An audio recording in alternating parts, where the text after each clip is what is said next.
வணக்கம் நண்பர்களே, இது ட்ரோல் 18 தமிழ். எல்லோரையும் கட்சி வித்தியாசம் பார்க்காம பொறிச்சு எடுக்கிறது தான் நம்ம வேலை. அதனால சேனலுக்கு வாங்க, வீடியோ பாருங்க, சிரிச்சுக்கிட்டே லைக்க தட்டிட்டு சப்ஸ்கிரைப் பண்ணிட்டு கமெண்ட்ல திட்டுங்க.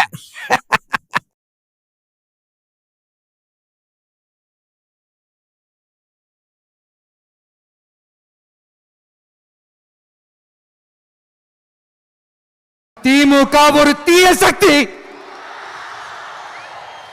திமுக ஒரு தீய சக்தி. திமுக ஒரு தீய சக்தி. திமுக ஒரு தீய சக்தி. தீய சக்தி, தீய சக்தி, தீய சக்தி. தீய சக்தின்னு சொல்றோம். படுஸ் உங்காத்தாடே விஜய் தற்கூரி பவள பொறுக்கி குடிகாரா விஜய் அவன் புறம்போக்கு பொறிப்பேன். இந்த டிவிகே கட்சி உங்க அம்மால வயிற்றுக்கு சோறு துண்டே அவன் நடா துண்ற நீ. டேய் உங்க அம்மால விஜய் கேட்கறேன், யாரா தீய சக்தி இதுல? நீ எல்லாம் பிறந்ததே ஒரு சாபக்கேடு. முடிஞ்சா இன்னைக்கே போய் செத்துரு, மறுபடியும் பிறந்து வா. அப்போது உனக்கு ஓலை ஒழுங்கா வருதான்னு பார்க்கலாம். மத்த ஜெயலலிதா இன்னைக்கு வரைக்கும் உயிரோடு இருந்தா நீ கட்சி ஆரம்பிச்சிருப்பா. தாயோலி மாவன ஜாடு மாடு பாடுகா லக்காடி பாடுஸ் பையா உங்க அம்மால விஜய்.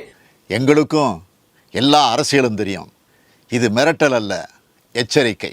எதிர்கட்சிக்காரரை பார்த்து கேட்கிறேன், வேணாம், எங்க கிட்ட வேணாம். அடிதடி அரசியல் எங்களுக்கு பண்ண தெரியும், ஆனா நாங்க காட்ட மாட்டோம், காட்ட தெரியாது எங்களுக்கு.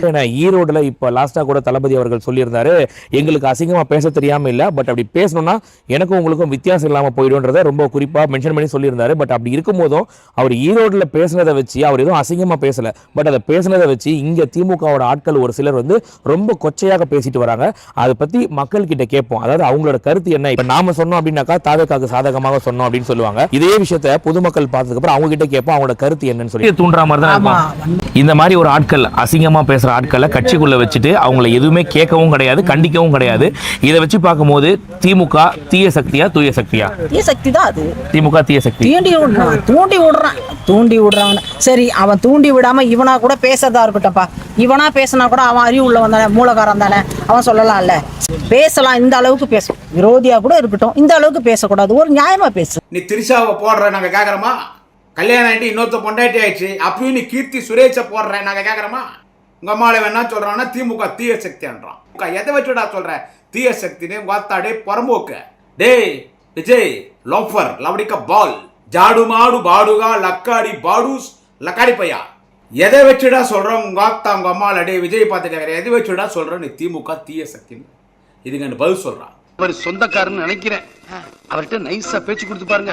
அவர் பேசுறதுல இருந்து பண்பாடு, நாகரிகம், வம்சாவளி, வர குடும்ப கௌரவம் இதெல்லாம் தெரிஞ்சுக்கலாம்ல. கரெக்ட் மாப்பிள. தீட்டாங்க பக்கம் போனீங்கன்னா அப்படியே இருங்கண்ணா. நாகரிக நோட்ஸ் த பாயிண்ட். உங்க வீட்டு பிள்ளையா நினைச்சு எல்லாரும் என்னை மன்னிச்சிருங்க.